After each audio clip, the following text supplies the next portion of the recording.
Hey, what's up, YouTube? I'm back with another video.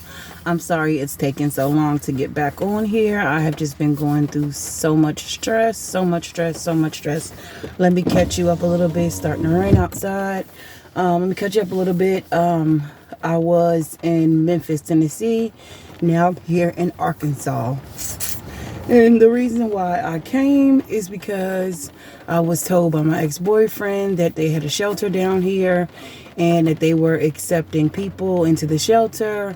And then first I was gonna come down here and they were gonna help you. They were gonna help you with 2 weeks of free stay in a hotel. And I thought I was gonna come down here and just DoorDash and save up. And that didn't go to plan. But let me catch you back up. Last time we spoke, I was going to see a house in Marietta, Arkansas. I went to see the house in Marietta, Arkansas. It was a nice house. It was a 3-bedroom, 1 bath. We spoke and he was saying that he would let me know and all this other information. He was going to let me know, and he told me to call him back that Monday, and he was definitely going to give me an answer. Fast forward, I called him back. He never picked up. I called him the following day, never picked up. Kept on forwarding me to voicemail. I called him for about 2 weeks straight, every day. Called him, and then I'll let one day go by, then call him, and he never picked up. So here I am, almost 3 weeks later, and he still never picked up. But before I came here to Alabama, I was speaking to my ex-boyfriend. Like I said, he was telling me about the police station down here. They were helping homeless people with 2 weeks free to stay in a hotel. And like I said, I thought I was going to Instacart and just get it like that. I get down here. Once I got down here, they had stopped the program. They were overly packed. They ran out of funds, so they could no longer do that. Then I called the homeless shelters. All the homeless shelters are completely booked up here in Alabama. I've called everywhere. I'm here in Prattville, in like Montgomery, Alabama. Everything is like literally booked up. They are hiring at this job for $16 an hour, which I'm willing to take. But now my car is starting to act up even worse. The serpentine belt is about to bust on it. It is like extremely hard for me to turn my wheel.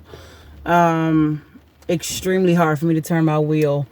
I was in a hotel room at first paying like $62 a night, which I thought that was okay. But coming down here to their door dashing up, then opposed to Memphis. I was making about 120, 130, maybe 140 a day. Sometimes on the weekends, sometimes I was making like 160, 170 on like a Friday or a Saturday. But then the rest of the days I was making like 120, 130. But get down here, I'm making $60 on a good day. $67 on a good day. Not including gas or oil for my car, which I told you from the last video. My car has a massive leak. I have used this. I have started to buy this from Walmart. And these are about 20 bucks. These are about 20 bucks. And I used that one in one day. And then I went to Walmart. They were sold out of those.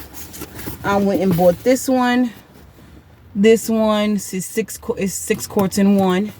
And this one is about, that one is about $24.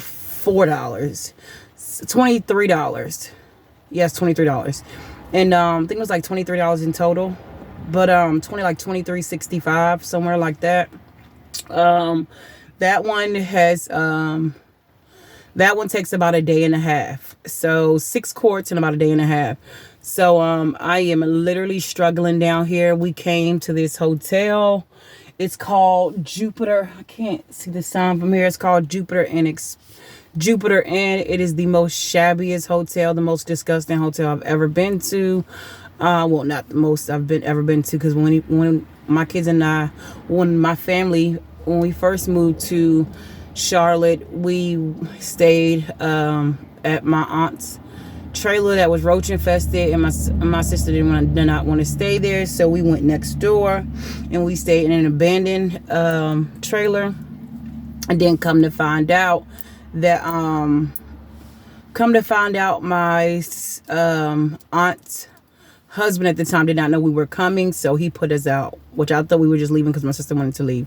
But I talked to my mom a couple days ago, and she said no, her husband put us out. So we went and stayed at this little flea bag, roach infested hotel. It was like blood on the walls, blood on the sheet. We didn't even sleep in the bed. We just stood up the whole night. It was like sat in the chairs the whole night or whatever, and it was just like the most disgusting hotel. But this hotel, it reeks of a cat, something like pet urine, and it just like it reeks. I had some disinfectant wipes. I wiped down everything, and then the next day I asked the housekeeper. It's like a older white woman, and she's a housekeeper. And she gave me a broom. Well, she let me use the vacuum cleaner, and then she also had some like spray, some cleaning spray. So what I did, I just wiped down the walls, I wiped down the baseboards, I wiped down the refrigerator, I wiped down the counters, I wiped down everything I could reach and everything I could touch.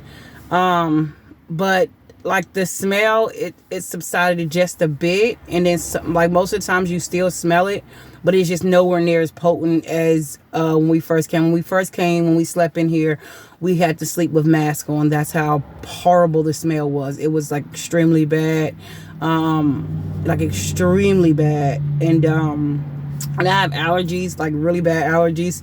So like when I smells that are not, when they're not, if they're too strong, or like my nose will itch and scratch all night, and my throat will scratch all night. I mean, it'll just scratch and scratch and scratch. So we made that happen.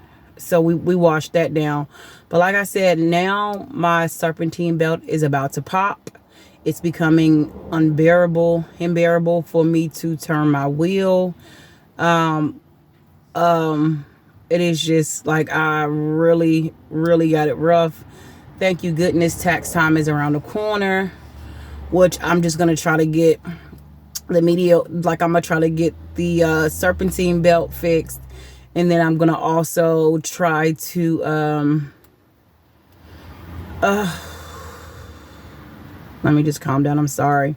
I'm gonna get the serpentine belt fixed, and then I'm gonna also try to do something about the oil leak. But last time I checked, the oil leak was gonna be about $1,000 to fix. So about $800 to fix by the Express Auto Lube, or I can't remember. It's like Express something, but it's like it's like a mechanic shop or whatnot. But I'm gonna try to get that fixed, and hopefully my car can get back to where it needs to be, and I can head back to Nashville. I am just trying to make it until then. This room is it's $250 a night. Excuse me. And the guy worked with me, and thank goodness for my mom, because I called her and I told her she already knows my situation, and she gave me $100, and I had about $150, $120. And because the other hotel I left, they required you to put down $100 deposit. So once I left that, I got my $100 deposit back, and then I had about $20-$30 left over. And then I had to put 10 of that inside my car. So I'm just literally just trying to make ends meet. Now food stamps are running low. But I did go to Walmart and get some food. And thank goodness for DoorDashing, because the night before last, someone didn't leave their apartment number down in the description of where their apartment was located. And I got to keep about 5 pies. So thank goodness for that, because they had dinner and we didn't have to use the stuff that was already in the freezer for them to eat. So thank goodness for that. But trying to make it, and just trying to make it. And to anybody that's homeless, hang in there, because it's got to get better. It's got to go up from here. And now my number for Kingsport, Tennessee is 2,700. 27 was like 2752. I checked it this morning, so that should be about. It should be about June, maybe May or June. I'm hoping that it's gonna take in between like May and June before we get our own place. So, but until then, I'm not for sure what I should do at this point. But I think once I get back to Nashville, I'm going to look around for a place and try to make that work. Go to try to find an apartment complex and see who can work with me and get a job when I'm up there, because I can't keep on having my kids out of school, because I want to put them in school so bad now. I mean, like, I've been wanting to put them in school extremely bad, but with my car not being up to par by them going to school and not knowing where they're going to sleep that night or the night after that, I just don't want my kids to stress out any more than they have to. I am, he just waving his pistol around. He's happy about something, but, I'm just like, I'm so stressed out. Then I just started my menstrual cycle, and then I'm just like, life is just like really rough. It is extremely, extremely rough. I just been trying to make things happen and get things to happen down here. And on the I think I've been down here almost 2 weeks now. Well, Wednesday will be 2 weeks. Excuse me. And I'm just trying to make it happen. And I do apologize. It's taking so long to taking so long to get things to where they need to be. Now he's asking to because like we have dirty clothes. We have some clean clothes. We had like a bag of clean clothes and like 3 bags of dirty clothes.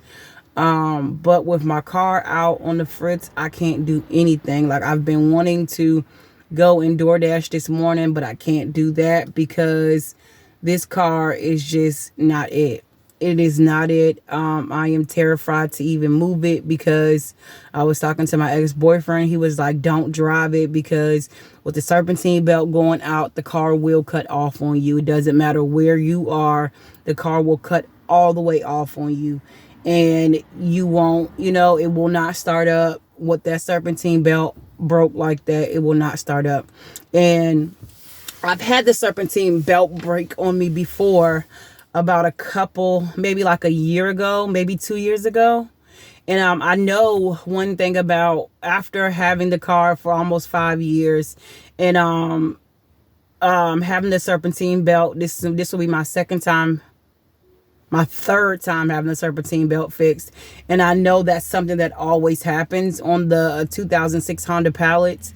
The serpentine belt busts a lot. And even though it's not like a really expensive fix for the serpentine belt, it's about $30. But to get someone to put it on, I'm not for sure how much that's going to cost me, because back before when it happened, when it broke, I had a really good mechanic back in North Carolina, back in Charlotte. And he would charge me little to nothing because that was my ex-boyfriend's friend or whatever. He would just say, go get the serpentine belt, and I give him probably about $10-15, and he'd fix it. Like, beautiful, wonderful, wonderful mechanic. So now I'm so far away from him, I don't know what to do. And my ex-boyfriend was telling me about a guy back here behind the hotel that I'm in. And that he works on cars, which I am terrified to do because this is the country, and I don't know if this guy is racist. I don't know anything like this. Like, this is the country. Like I said, the guy was just waving a pistol, and he was happily waving it. Like, it was okay. But which it's okay to have your gun or whatever, but waving, I don't think that's a good idea. But anyways, that's his prerogative, not mine. But it's just that so much is literally going on, and I just wish I wouldn't have listened to my ex-boyfriend. I wish I wouldn't have come down here, because it is so small. Like Montgomery, Alabama is so small. It is so small. It is just literally insane. And it's not a lot of good jobs down here, which I thought it was when I was looking up online. I mean, I could find one, but it's just like having my car fixed. Like, I just need to get my car fixed and working. I need to get me a job, because I've applied for a couple jobs down here. Like I told you at the beginning of the video, I applied and this guy said $16.50 an hour or whatever. And he said, just come in and fill out some paperwork and you can start as early as tomorrow. And with my serpentine belt broke, I can't go anywhere. And it's just really, really rough. And I'm just trying to get by. Literally just trying to get by. I got about $70 now from yesterday, and the day before I made about $70.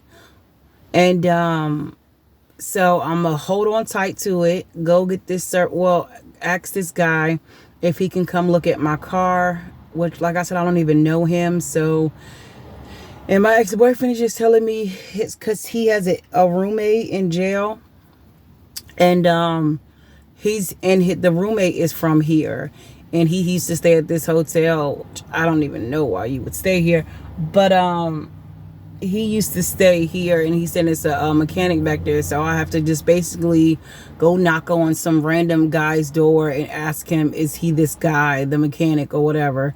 So to have him come look at my car and see how much he'll charge me to actually put on my serpentine belt, which I am petrified, because, and then if he says yes, then I'm going to have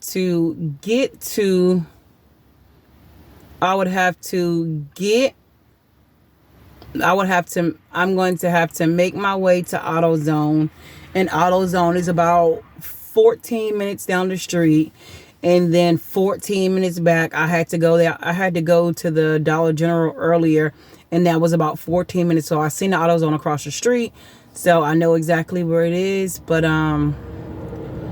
this is just like, it's so much going on. It's so much going on. So much going on. I'm just so tired, and just like, it's like, what have I gotten myself into now? And then not even myself, my children, what have I gotten them into? Like, what did I get us into?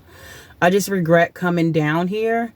I just from now on, if I ever decide to move to another state, I'm going to make sure I have at least $300 in my pocket, at the very least $300 in my pocket, to get at least a week stay in a hotel, at least $400 in my pocket, maybe even $500 in my pocket to get to a different state, to pay at least a week in a hotel, so I can start working and have like $100 left over for miscellaneous stuff. But the next time I move, I'm really gonna have to plan. I really am, because I thought it was gonna be so smooth coming down here. I just thought we were gonna go to I thought we were gonna go and stay in a hotel for about maybe 2 months, and then we were gonna go move to Marianna, Arkansas, and we were gonna move there, stay there for a year, get my Section 8, and then head back to Charlotte. But when I tell you, I don't know what God has in store for my children and I, but I'm just not going to give up on them, or neither am I going to give up on God. I know that I have not been the best child. I know I have not been the best child. I have been disobedient. I have been disrespectful. I have not been prayed up. I have just been rude and nasty, and I have not been the best person. I really haven't. As you can see from the last video, I'm like gaining more weight because I'm just like so stressed out. So when I stress out, I eat everything in sight. And then I'm on my menstrual, so I'm also bloated. So, but That's only partially to do with it. It's just the weight. Like, I'm just been stressed out. So I eat when I get stressed out. I'm like my mother in that way. When she's stressed out, she eat. And I'm so tired. I'm just so tired. And then, like, in this room, it's like we have one bed, one queen bed, and thank goodness we have air mattresses, so my kids can sleep on air mattresses. And one of my kids share with me, and they alternate the days or whatever for sharing the bed with me. Then the bed is broke, and I don't even know how, because, well, the bed is like really old. The hotel was like really old. I was like reading the reviews on it, and one lady said that they were locked, that their car had broke down about a mile down the street. And she said that this hotel just like appeared out of nowhere. And I'm like, what the hell? And I read another review that said this guy was saying if it was a category 5 tornado that he were in, and he had to pick between this hotel and a tent, he would sleep in a tent during a category 5 hurricane. It just speaks volumes about the place. And it's like they have Wi-Fi, but it's like the reception is so bad that the Wi-Fi doesn't even work. And it just reeks of, like I said, of pet urine. And the carpet is like filthy dirty, and like it's just filthy. It's just like so gross. It's so old and shabby, and it's like, it's so gross. And I'm just like, I'm so not used to this. I am really so not used to this. And like I said, I'm just trying to get by. I really am. I'm just trying to get by and keep my head strong for my children, and keep moving and stay happy-go-lucky, so my children I won't let them see me down and depressed and upset. And I just keep on telling them that we're gonna get through it. We're gonna get through it, because you can only do bad for so long. I just know next time I get into a place, I'm going to be so grateful. I'm going to thank God every single day. And I should be thanking God every single day now, because at least we have a place to sleep. At least, I thank Him every single day now. I mean, but I'm just like so caught up in just like what I'm actually going through. But at least my children at least they have their health. We all have our health. We're not sick. We're not injured. We're not, we're not feeling bad at all. And it's just, I should be thankful for those small things. They're not hungry. We have food in the freezer, for now. But, if once we don't have it, I'm going to make a way for them to have something. I just want to say, just be thankful for what you have, because there's so many people out here that don't have anything. Like I was on the highway. No, I was on a street on one of these streets here in Alabama, and like these people, like their car had got totaled, and it was her son, and I guess it was her son and herself. I don't know if it was her son, but I'm just guessing. It was a young man standing next to her, and it was her, and it was like standing at the light, like watching their car, but they had like a lot of their stuff on the sidewalk, like they were standing next to their stuff. So I just felt really sad for them, but really grateful at the same time, is because I've been sitting here bitching and complaining about myself and in our situation. And I don't take time out just to be thankful for the things that I do have.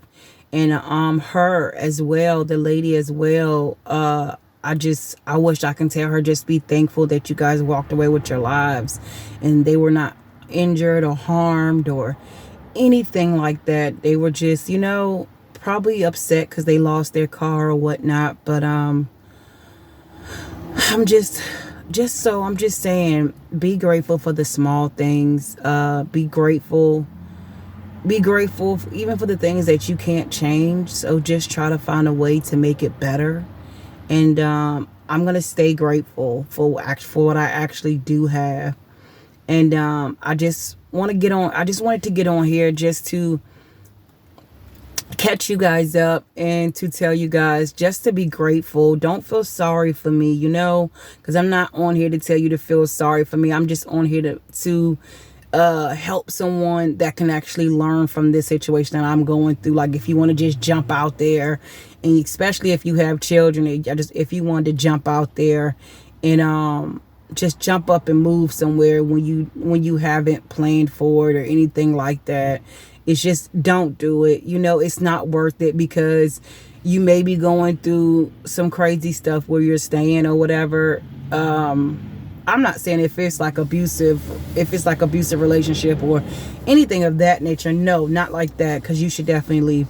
But or I'm not saying definitely leave, because maybe you like the abusive stuff. But if you have children, definitely leave, because they see it and they don't like it. But I'm just saying, just be grateful for what you actually do have, because there's so many people that don't have anything. It's so many people that do not have anything. Some people don't have great health. Some people don't have a car. Some people don't have food to put in their mouths or their children's mouths. Some people are wearing the same clothes that they wore last week or the week before. Some people are doing so much worse. So many people are doing so much worse than what you're doing. So I'm getting on here to say, be grateful for what you do have. I know that's a lot coming from someone like me, but coming from someone in a predicament that I'm in. But like I said, I'm going to be grateful for what I do have. And like I said, I don't have much, but I do have health, and my children has health, and we have tomorrow, and we have the next day, and hopefully we have all the rest of the next days. So just be grateful. Peace. It was nice talking to you guys. Love on yourself, love on your children, love on God. Know that He is the one and only. And I love you guys. I'll talk to you guys soon. Bye.